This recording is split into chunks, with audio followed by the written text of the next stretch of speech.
भगवान बाबा हनुमान जी को प्रणाम। महान त्यागी बाबा गुरुदेव जी को प्रणाम। परमात्मा एक। महान त्यागी बाबा गुरुदेव जी को प्रणाम। परमात्मा एक। भगवत प्राप्ति के लिए इस काम करने वाले परम पूज्य परमात्मा की ओर से महान त्यागी बाबा गुरुदेव जी के आदेशों का राजग्राम गोका में परमात्मा एक सांस्कृतिक भवन गोका में एक भगवतकारी की मासिक चर्चा बैठक आरंभ है। इस चर्चा बैठक में भगवान बाबा हनुमान जी उपस्थित हैं, आपको मेरा प्रणाम। महान त्यागी बाबा गुरुदेव जी उपस्थित है, आपको मेरा प्रणाम। और मास्टर आई आपकी उपस्थित है, आपको मेरा प्रणाम। हमारे बीच आज के चर्चा बैठक अध्यक्ष माननीय चौहान जी, आपको मेरा प्रणाम। संचालक जी माननीय चौधरी जी, आपको मेरा प्रणाम। और हमारे बीच हमारे माननीय जी, आपको मेरा प्रणाम। मंचर के कार्यकर्ता मेरा जी, आपको मेरा प्रणाम। आपको मेरा प्रणाम। उपस्थित सभी हमारे कार्यकर्ता यहाँ की भाई आगाज के भाई, आपको मेरा प्रणाम। और सभी उपस्थित बाबा के सेवक सेविका बच्चे सभी को मेरा प्रणाम। आज मुझे इस भगवत कार्य में जो संचालक महोदय हैं उनके द्वारा आदेश किया गया मानव धर्म पर अपने विचार रखते हैं। महान त्यागी बाबा गुरुदेव जी ने मानव धर्म नाम से हमें यह मार्ग दिया है। अब मानव धर्म का अर्थ तो यह है कि मानव को मानवता की दृष्टि से चलना चाहिए, मानवता का व्यवहार करना चाहिए, यही मानव धर्म है। लेकिन इसमें हमारे महान त्यागी बाबा गुरुदेव जी ने और भी धर्म पंथ के अलावा बाबा ने धर्म को इस प्रकार से बनाए हैं, इसके अलावा अलग जो धर्म है उनके और हमारे धर्म में बहुत अंतर है। वो अंतर इस प्रकार से है कि हमारे बाबा ने मात्र 1 पेज की विनंती और 1.5 पेज की प्रार्थना दे करके और सारे संसार का निचोड़ बता दिया। बाबा अगर यदि दूसरे धर्म पंथ के हिसाब से सोचा जाए तो बड़ी बड़ी ग्रंथें बनाते, जिल्द बनाते हैं, बड़ी बड़ी मोटी मोटी किताब लिखते हैं। बाबा को पता था कि सेवकों को इतना टाइम नहीं है, ये कम से कम 1.5 पन्ना कोई कुछ नहीं होना। और बाबा का सेवक सिर्फ 1 पेज की विनंती और 1.5 पेज की प्रार्थना में ही संतुष्ट होकर के और अपना व्यवहार कर रहा है। आज जो तत्व शब्द नियम बाबा ने दिया है विनंती प्रार्थना के हिसाब से अगर जो चल रहा है उसकी गृहस्थी ऑटोमेटिक जैसा जैसा सोच रहा है, जैसा मांग रहा है वो भगवान से बाबा उनकी बराबर पूर्ति कर रहे हैं। तो हमें सबसे पहले मेन चीज़ ये है कि हमको हमारे बाबा ने जो हमको तत्व शब्द नियम दिया उनके हिसाब से हमें परिवार में या सेवकों में व्यवहार करना है। परिवार में सबसे पहले परिवार में इसलिए कि बाबा ने भगवान कहाँ बताया है, बाबा ने भगवान परिवार में बताया है। जिस प्रकार से सत्य मर्यादा प्रेम, उसी प्रकार से परिवार में माँ बाप और बच्चे, ये तीनों का विचार अगर एक है तो ये तीनों जो भी चीज़ सोचेंगे, जो भी चीज़ करना चाहे तो इनका काम बराबर सफल होगा, बराबर काम कर सकते हैं। उसी प्रकार से बाबा ने हमारे जो मार्ग का आधार स्तंभ जो बताया है वो है सत्य मर्यादा और प्रेम। सत्य का व्यवहार अगर जो करेगा तो उसको सबसे पहले हल्की सी थोड़ी कठिनाई आएगी सत्य में, लेकिन उसका अर्थ बहुत ही अच्छा निकलता है।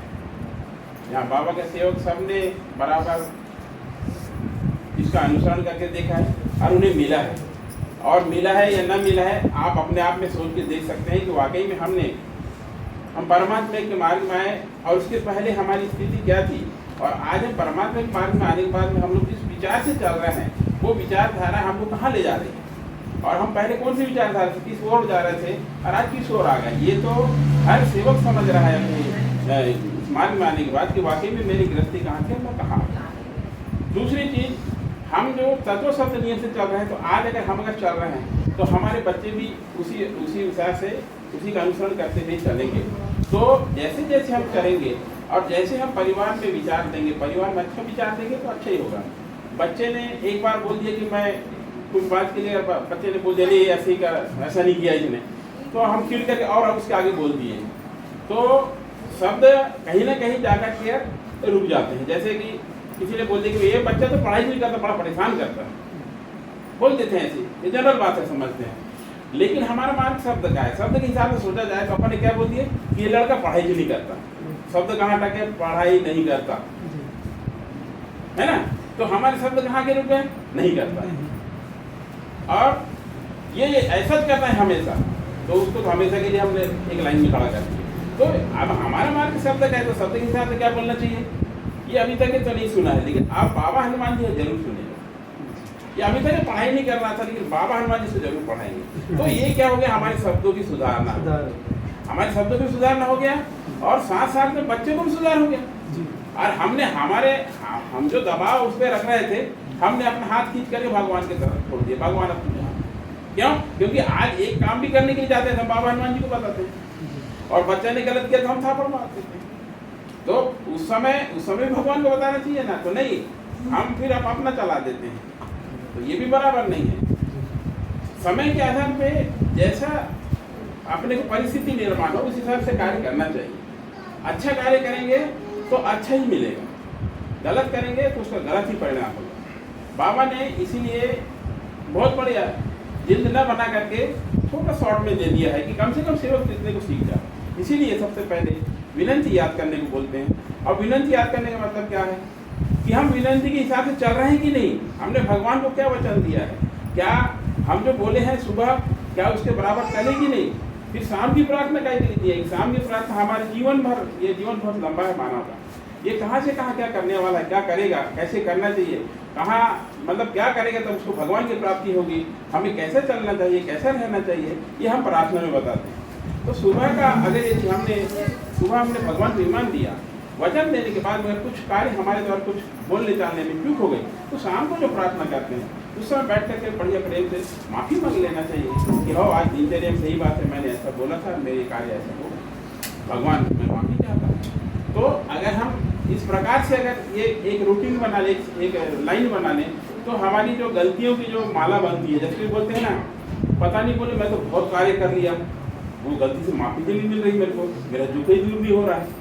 अब वो गलती, छोटी गलती समझ के वो भूलते जाते हैं, और जब गलती बनते बनते जब एक बड़ी गठान बन जाती है तो वो फिर मुश्किल है छुट्टी में। तो वो गलती की गठान न बने उसके पहले ही आदमी ने जैसे ही अपन मार्ग में आए, हमने भगवान को ईमान दिया, उसके बाद में जो भी बातें अपने को याद आए बराबर भगवान के सामने रखते जाओ, शब्द फिर माफ़ी मांगते जाओ और आगे कार्य करते जाओ। क्योंकि इस संसार में भगवान तो हमने नहीं देखा, कि किसी ने देखा है भगवान?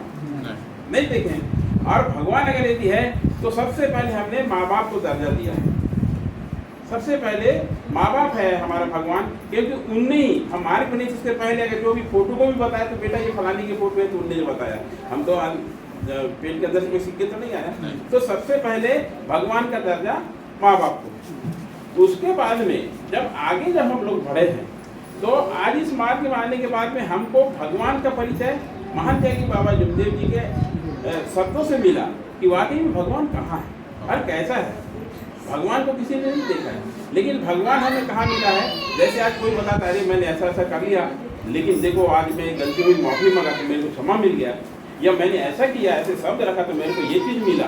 तो हमको इस ओर हमको भगवान का गुण दिखाई देता है, ये भगवान है, सत्य भगवान है। अब हम आए तो बोले कि हम परमात्मा के वाले हैं, हमारे साथ बाबा हनुमान जी कुछ नहीं होता हमारा, ये भी गलत है। ये इसलिए कि अगर यदि आप अंगार सामने दिख रहा है, बाबा हनुमान जी का अंगार को पकड़ लोगे तो क्या होगा? आपको चलेगा ही ना। तो ऐसे भी काम नहीं होने चाहिए। काम ऐसे होना चाहिए कि मतलब एक जो बाबा ने हमको जो मर्यादा शब्द जो दिया है, तो मर्यादा के अंदर ही होना चाहिए सारी चीज। कुछ हमें कोई शब्द भी ऐसे करके कोई बोल देते हैं, अरे हम तो बाबा हनुमान जी हमारे, ठीक है वो थोड़ी नहीं कह रहे, लेकिन कहाँ पे कैसे शब्द होना चाहिए और कैसे शब्द में लालच होना चाहिए, अहंकारी शब्द नहीं होना चाहिए, ये सारा चीज अपने आप में डिपेंड करता है। क्योंकि मानव, भगवान ने जब मानव बनाया तो उनके अंदर मोह माया अहंकार सब डाल दिया। अब बोला कि बेटे तू इसमें से तू किस चीज को अपने अंदर रख रहा है और किसको बाहर छोड़ रहा है।